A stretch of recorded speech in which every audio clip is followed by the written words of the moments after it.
Hoy Colombia amanece con una nueva perla del petrismo, otra joyita más de nuestro presidente Gustavo Petro y de su gobierno.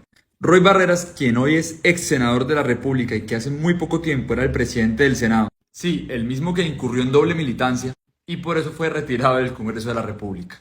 Hoy es el nuevo embajador de Colombia ante el Reino Unido. Y como ya salió una horda de petristas a defender el gobierno y a decir que es que esto es un hecho aislado y que Petro está haciendo las cosas bien como prometió en campaña con el tema de la carrera diplomática, en este video corto pero sustancioso les voy a explicar por qué es mentira lo que dice el gobierno. Lo de Roy Barreras no es un hecho aislado y no lo digo yo, lo dice el portal de Diplomacia Abierta del Gobierno Nacional. Cuando Gustavo Petro asume la presidencia, el 83% de las personas que ocupaban cargos consulares o en embajada tenían la carrera diplomática.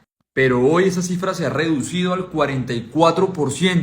¿Qué quiere decir? Que esa reducción se dio porque Petro empezó a nombrar a sus amigos y a fichas políticas en embajadas sin siquiera tener una carrera diplomática. Se llama repartiendo mermelada. Cosa que representantes como David Racero y el mismo Gustavo Petro criticaron hasta el cansancio, alegando que las embajadas no son lugares para pagar favores políticos. Pero ¿qué dicen las cifras? Que aquí quien está pagando favores políticos es el hoy presidente Gustavo Petro. Y esta reducción es escalofriante. Y yo me pregunto qué pensará una persona que se está matando en la universidad, estudiando una carrera diplomática o consular, y que muy posiblemente votó por Gustavo Petro y que así les paga.